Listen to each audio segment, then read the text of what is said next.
Está no ar mais um Palavra de Especialista, um podcast da Associação dos Delegados de Polícia do Estado de São Paulo, e hoje estamos com a segunda parte da entrevista.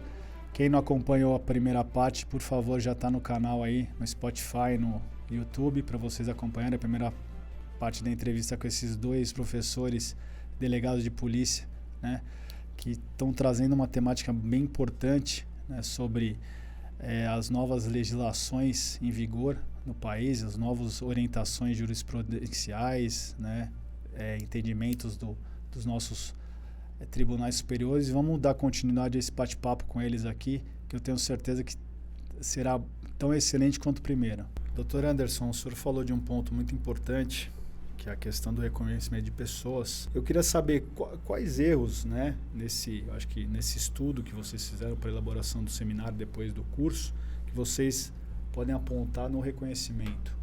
O que há de errado aí? Tem uma série, tá? A gente vai aqui trazer, talvez... Acho que o mais comum é o chamado show-up, que é apontar apenas um sujeito.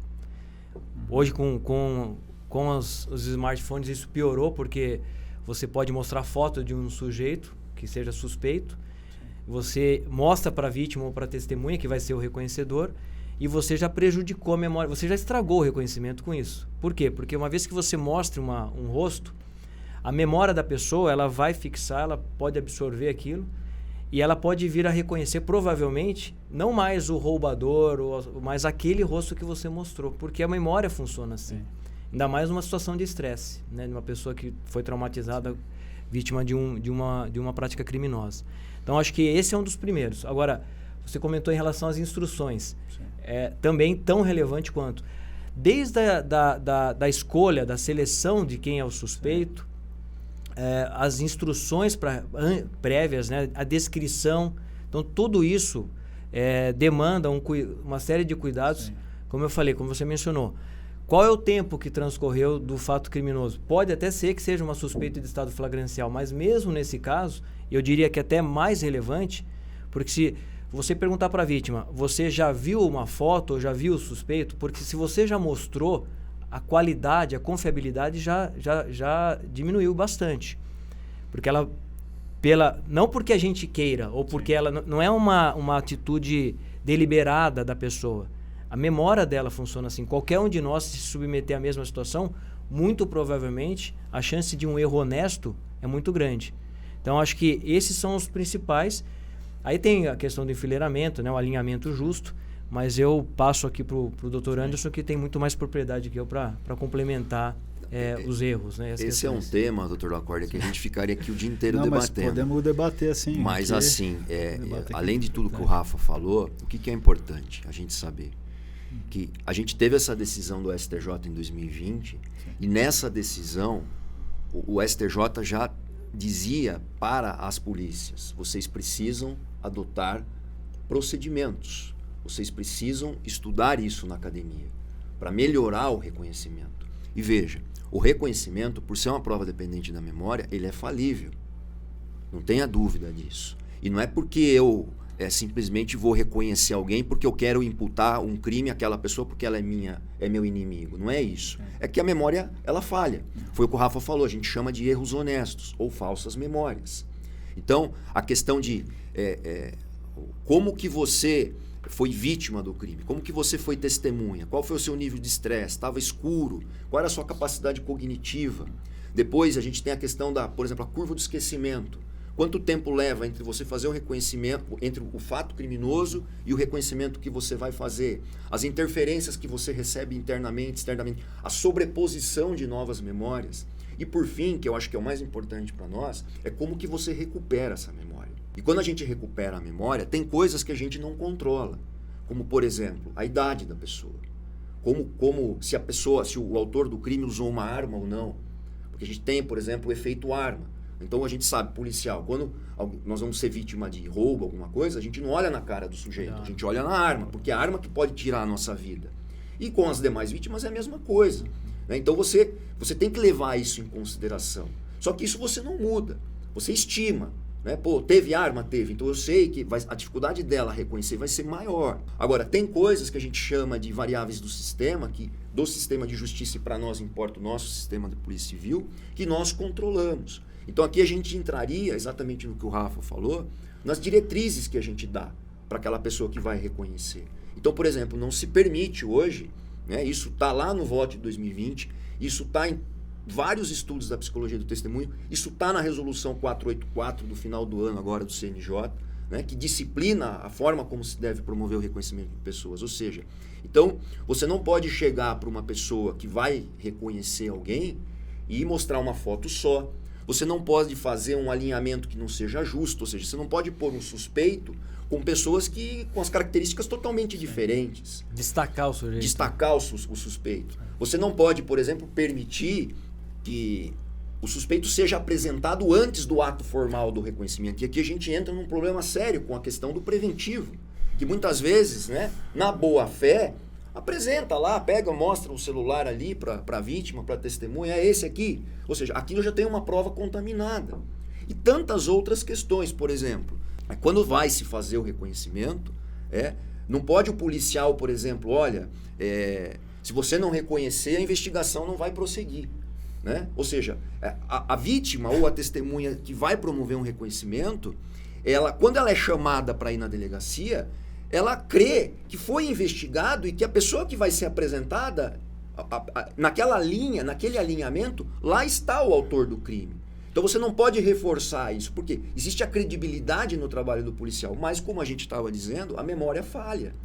Então, essa questão de você dizer, olha, a investigação não prossegue se você não reconhecer, olha, deu muito trabalho, mas a gente achou o suspeito, ele está aí na linha, inclusive ele tinha uma tatuagem, não tinha, no braço? Aí você põe a vítima para reconhecer, ela olha lá, aquele da tatuagem, reconhece. Você sugestiona, né? O chamado feedback positivo, ou seja, depois que fez o reconhecimento, apontou, é o Dr. Lacorde, autor do crime. Aí vem o investigador e diz assim, o Dr. Lacorde, é esse mesmo. Ótimo. Ainda bem que você reconhece. Então são erros, né, que comumente existem e que eu, Rafael, a gente procura, né, corrigir e direcionar isso no nosso curso de reconhecimento que a gente promove na academia. Então, doutores, eu acho que é interessante também mostrar assim, que tem soluções, né? Dentro desse arcabouço jurídico aí recente que foi citado aqui, existem soluções para melhorar. Com certeza. Na verdade, assim, quando a gente fala de reconhecimento de pessoas, às vezes a gente esquece que tem o presencial, mas tem o fotográfico também. E o próprio STJ, nessa sequência de decisões que o professor Anderson mencionou, ele mesmo ele teve um primeiro giro, né, que ele mudou de mera recomendação, né, o artigo 226, para uma garantia mínima. Então, o cumprimento do artigo 226 do Código de Processo Penal passou a ser entendido como uma garantia mínima a ser observada, e a inobservância injustificada implicaria aí invalidação. Mas ele também, num segundo momento, em outras decisões, passou a entender que o fotográfico ele é equivalente ao presencial, de maneira que se você, no caso concreto, e a gente sabe que isso é uma realidade imposta, é um desafio você fazer um alinhamento justo presencial. Então imaginemos, nós estamos aqui nesse estúdio em 5 pessoas, cada um de nós com características físicas próprias. Dificilmente seria considerado um alinhamento justo, nós 5. Isso é uma realidade do plantão. Uma equipe de plantão tem 5, 10 policiais no máximo, ou pessoas disponíveis para você fazer. Eu poderia, diante de um caso concreto, como delegado, justificar que eu não tenho condições naquele momento de fazer um presencial e partir para um fotográfico? Sim. Pela orientação do STJ, sim. Desde que você siga esse protocolo e essas providências. Então, uma das soluções, por exemplo, é você partir para um reconhecimento fotográfico quando o presencial estiver inviável pelas circunstâncias concretas. Além do que a gente já vem falando. Então, ter conhecimento, porque às vezes a pessoa fala, eu nem sabia disso, eu não sabia que minha memória funcionava assim. Agora você sabe. Bem-vindo, né? Então, não dá para alegar ignorância. Muitas vezes os policiais, a gente percebe isso. Não é má fé mesmo. Sim. Então, e é natural, né, gente? Sim. A gente está com um código de 80 anos, praticamente aí, durante todas... Nós estamos falando de uma decisão de 2020. Os estudos, né, da professora Lilian, do professor William Seconello e de outros, né, que tanto no âmbito nacional quanto no âmbito internacional, eles têm aí 20, 30 anos. Mas isso de repercussão prática na jurisprudência, nós temos 2, 3 anos. Sim. Então é algo recente. Então não é nenhuma vergonha você alegar que você não sabia. Porque a maioria das pessoas até hoje não sabe. Aliás, é o propósito do curso. É que todos os policiais passem a saber. Então é possível melhorar. Há soluções sim. O próprio STJ já sinaliza. A resolução do Conselho Nacional de Justiça também traz soluções. E são desafios, mas que a gente tem que, na nossa visão, é um olhar de profissionalismo da Polícia Civil para buscar melhorar esse instituto do reconhecimento, como a gente faz o reconhecimento de pessoas e tantos outros, notadamente em relação às provas dependentes da memória humana, que aí, se no reconhecimento a gente já gastaria o dia inteiro, se a gente avançar para provas dependentes da memória, a coisa ampliaria. Não sei se o doutor Anderson... Não, só para acrescentar, Lacorda, que eu acho que é interessante os colegas saberem, o que o Rafa disse, né? Hoje nós temos que investigar e nós temos que usar a ciência a nosso favor. E a ciência que a gente está tratando aqui é a psicologia do testemunho. E veja que até dezembro nós não tínhamos nós tínhamos estudos, tá, da psicologia, mas nós não tínhamos isso normatizado. Né? O que nós temos normatizado hoje na Resolução 484? A prova do reconhecimento, ela é irrepetível. Você veja a importância disso para a investigação preliminar. Certo? Porque não dá para fazer um reconhecimento, porque nós temos a questão aqui da sobreposição de novas memórias, né? A curva do esquecimento. Não dá para fazer um reconhecimento só lá em juízo, que, como a gente sabe, é 1, 2, 3 anos a depender do processo. Sim. Então é na investigação que nós temos que fazer. E se a gente tem que fazer na investigação e é repetível, a gente tem que usar a ciência. A gente tem que ter protocolos, nós temos que ter diretrizes. Porque o valor probante, né, desse reconhecimento, ele é importante. E como o Rafa destacou, às vezes muitas pessoas pensam, eu preciso ratificar o reconhecimento pessoal depois de fazer um fotográfico. Eu não preciso. A psicologia do testemunho diz que o valor probante do pessoal e do fotográfico, do presencial, o presencial e o fotográfico, a gente sempre se confunde com isso, do presencial e do fotográfico, é o mesmo. É o mesmo. Nós temos que saber o momento exato para fazer, o momento ideal para fazer. Então, se eu não tenho como fazer ali um enfileiramento justo com suspeito e outras pessoas, como aqui nós não teríamos no estúdio, eu vou ter que deixar para um outro momento. Ou senão eu uso e faço pelo fotográfico. E aí, só para completar, é importante dizer, vocês dão o curso na academia, falam da teoria, falam dos protocolos, mas eu que estou lá na ponta. Aonde que eu vou pegar, por exemplo, né, pessoas sabidamente inocentes, que os americanos chamam de fillers, e vou fazer um enfileiramento justo com o meu suspeito. E aqui a gente tem algumas propostas, né, que partiram da própria academia, para o DIPOL, para a gente usar a inteligência artificial a nosso favor, como é o caso, por exemplo, do reconhecimento facial, onde nós temos um banco de dados enorme, lá de milhões de pessoas. Né? A gente tem que acabar com os álbuns de suspeito nas unidades de polícia judiciária. Né? Nós temos que acabar com o show-up. Então, veja, a gente está criando, a gente está dando não só as diretrizes teóricas, como a academia está com proposituras, né, para a gente poder utilizar a ferramenta do facial como banco de dados para a gente fazer um enfileiramento justo num reconhecimento fotográfico. E mais, né, a gente está, inclusive, essa é uma outra diretriz da nossa nova diretora, a doutora Márcia Ruiz, que está fazendo assim, independentemente das outras gestões que também fizeram excelentes gestões e cada qual do seu modo de gerir, né? Mas a doutora Márcia, atualmente, como o Rafa tinha comentado, né? A gente está reformulando todos os cursos de formação, colocando as provas dependentes da memória na formação do policial e, para finalizar, né, na questão ainda do reconhecimento, né, que a gente estava conversando com ela a respeito disso ontem, né, que é uma outra propositura para o DIPOL. Nós temos no SPJ, né, os modelos de peças de polícia judiciária. Então a ideia, Rafa, a gente fez, depois de discutir muito isso com o próprio IDDD e com o pessoal que fez parte do grupo de trabalho de onde nasceu a Resolução 484, para a gente formular um auto de reconhecimento, né, porque isso é uma imposição do 226, tá? É uma imposição da própria Resolução 484, né? Um auto de reconhecimento com todos esses protocolos e com todas essas diretrizes, para que ele sirva de modelo no SPJ para todo e qualquer colega do Estado de São Paulo, quando precisar fazer a formalização do reconhecimento. Eu acho que vale destacar que, como a gente mencionou, o próprio STJ na decisão paradigmática, ainda havia pontuado que o reconhecimento fotográfico seria uma etapa prévia do reconhecimento presencial e depois o próprio STJ reformulou. Então, o que eu queria destacar é que mesmo a jurisprudência também enfrentou um longo caminho até mudar. Então, é importante que nós, policiais civis, tenhamos essa consciência que é uma mudança que está em andamento e o quanto antes nós, né, enquanto instituição, nos providenciarmos os ajustes necessários, me parece que a gente vai ter um caminho mais fácil de trilhar e não ficar esperando ser questionado ou serem invalidadas as provas na justiça depois.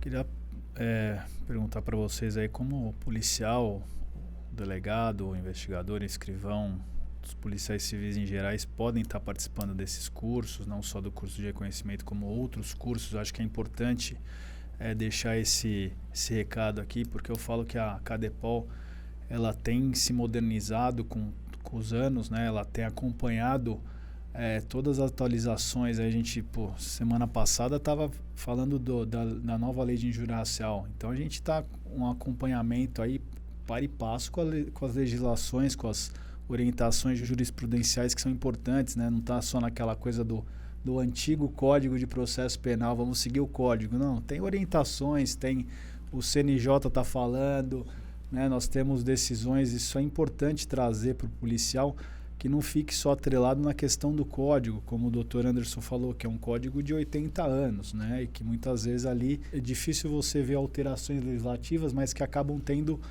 alterações por meio de uma resolução do CNJ, de uma decisão de STF. Isso aí tem que trazer, né, para o policial, para o dia a dia do policial, para saber. Não, mas no código está assim, não, mas o CNJ tem uma resolução. Existe uma decisão simulada do STJ, do STF sobre o tema e tem que seguir, né? A gente sabe que temos súmulas vinculantes aí que obrigam a administração pública, temos orientações, né, hierárquicas aí superiores que às vezes nos obrigam muito mais que um código antigo. Então, acho importante a atualização da academia de polícia e ter vocês lá, dar mais segurança ainda, que o policial vai estar bem instruído, bem orientado e aprendendo de fato nessas novas técnicas, essas novas leis aí, orientações da justiça e da jurisprudência. Queria falar como que a gente consegue ter acesso à Cadepol, quais são os meios. A gente sabe que tem bastante divulgação nas redes, mas para o policial aí ficar inteirado mais ainda. O acompanhamento, né? A maioria sai no Diário Oficial, mas o principal é a intranet, né? A intranet nossa da Polícia Civil. A gente tenta individualmente também divulgar sempre, mas a intranet, esse curso específico de reconhecimento, como o professor Anderson falou, a nossa ideia, o objetivo é sair todo mês, pelo menos ser oferecido. Ótimo. Então, o policial que tiver interesse pode acompanhar na intranet. Nas nossas redes sociais também a gente tenta divulgar, como eu falei, e os demais cursos costumam seguir essa mesma dinâmica, né? Então, eu só queria reforçar que realmente a ideia é enfrentar todas as áreas de atuação da instituição. Então, como o Dr. Anderson mencionou, parte operacional, né, que o Dr. Fleck deixou ali um legado muito bacana, e os professores de disciplinas operacionais estão avançando cada vez mais. A parte, digamos, de polícia judiciária, de aspectos mais jurídicos, criminalística, criminologia, medicina legal. E também outra parte que me parece que a gente precisa evoluir, é importantíssima, que é a de gestão, né? Que é outro ponto que a academia também tem como objetivo investir de maneira bastante contundente. E a gente espera que todos os esforços, né, rendam aí frutos em prol da instituição e, sobretudo, em prol da sociedade, que é o nosso objetivo, prestar o melhor serviço possível, né? Eu só acrescentando, claro, Dr. Lacorda, se me permite, claro, né, no que o Rafa falou, a ideia é exatamente essa, né? Ou seja, não esquecer de nenhum tópico, de nenhuma disciplina ali, seja na formação, seja na capacitação, no aperfeiçoamento do colega. Aqueles colegas que chegam até o curso superior de polícia, que é uma pós-graduação em sistema de justiça criminal e segurança pública, como a gente estava mencionando, a doutora Márcia, ela tem a ideia, né, de criar novas especializações, inclusive na gestão, né, que acho que é uma coisa importante também para os delegados de polícia, sobretudo quando viram gestores, né? E, enfim. E, em primeira mão aqui, se me permite, né, ainda na linha do que o Rafa e nós conversávamos sobre a prova dependente da memória, né, ontem a gente teve uma reunião importante com os representantes do IDDD novamente, e nós vamos abrir aí logo mais, a ideia é começar em abril, né, serão encontros aí semanais, de uma vez por semana, online, e nós vamos abrir aí vagas para aproximadamente 400 policiais civis. Bom. É um curso que é voltado, né, para a capacitação dos policiais no que diz respeito à prova dependente da memória, seja o reconhecimento de pessoas, seja a entrevista investigativa, que é um outro tema também que eu e o Rafa a gente trabalha bastante na academia. Então, logo mais, como o Rafa disse, né, acompanhar pela intranet, nós divulgaremos esse curso. Eu acho que são profissionais que estarão ministrando o curso, que são profissionais de renome, já com décadas de estudo, né, e que a academia, com essas parcerias, ela tem muito a ganhar, e isso tudo a gente deve, obviamente, aí o apoio que a doutora Márcia, nossa diretora, tem dado para nós. Bom, eu sou suspeito para falar, eu acho que a gente teve hoje uma aula aqui, né? Eu fico muito feliz quando eu trago colegas do gabarito de vocês aí que são professores, saber que a Academia de Polícia, agora na gestão da doutora Márcia, queria deixar um abraço para ela aí, boa sorte, sucesso, tenho certeza que já está em ótimas mãos também, a direção da nossa Cadepol, de estar trazendo temas, aqui a casa de vocês, né? Aqui a casa do delegado, eu espero que vocês venham novamente aqui para trazer novos temas aqui, tudo que precisar contar com a associação, contem com a gente, precisar de divulgações e de todo tipo de informação que vocês queiram passar sobre a academia, nós estamos à disposição aqui na associação, vocês sabem disso, casa de vocês.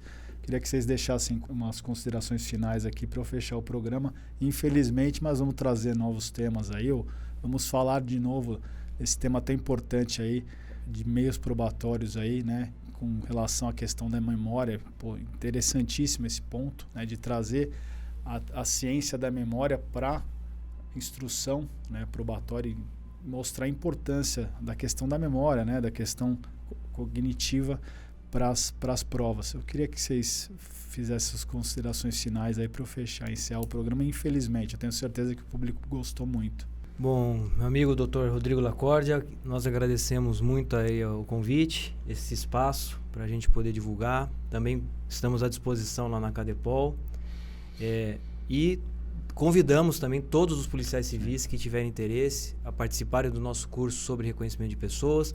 Todos os outros cursos, seja na área jurídica, operacional ou de gestão, ou quaisquer cursos que os policiais tenham interesse, e eventuais também sugestões que tiverem, a gente está à disposição na Academia de Polícia para ouvir os policiais, atender as demandas e tentar sempre oferecer o melhor possível para os nossos servidores da nossa instituição. Então, deixo um forte abraço, mais uma vez agradeço e passo a palavra para o Dr. Anderson. As palavras do Rafa são as minhas. Gostaria de agradecer mais uma vez a forma como você conduziu aqui o nosso bate-papo e dizer que nós estamos à disposição na Academia de Polícia, né? E para terminar aqui, eu uso as palavras da doutora Márcia na abertura do seminário de injúria racial na semana passada. O policial civil de São Paulo, ele tem que entender que a Academia de Polícia é uma extensão do trabalho funcional dele. Ou seja, que a Academia de Polícia está lá à disposição dele, né, para que ele precisar. Né? E aqui a gente sabe, não é só nas questões dos cursos, relacionadas aos cursos que o Rafa mencionou e que a gente conversou bastante aqui, mas também apoio psicológico, enfim. Agora a gente tem uma novidade lá, que é a telemedicina, a possibilidade dos policiais, por exemplo, estarem conversando com médicos, né, por uma via remota, né, ou seja, de qualquer ponta, de qualquer local do estado, né? Então é uma inovação que o policial tem hoje. Muitas vezes o policial está lá no interior, não consegue vir para a Cadepol, a gente tem um ambulatório lá com o Dr. Roberto. Então o policial tem que saber que a Academia de Polícia é a extensão ali, né, do trabalho funcional dele, da onde ele se encontra, e que a academia está à disposição dele para aquilo que ele precisar. Então, mais uma vez, obrigado e até a próxima. Bom, ficamos por aqui. Eu volto aí na próxima edição. Sigam nossas redes sociais, no Instagram, no Facebook. Acompanhem nosso podcast, outros podcasts da Associação nos canais do Spotify, do YouTube. E comentem, deixem seu like aí, seu feedback é muito importante para a gente trazer novos temas, novos profissionais aqui. Tenho certeza que é sempre bem-vindo todo o comentário e feedback de vocês. Obrigado, até a próxima.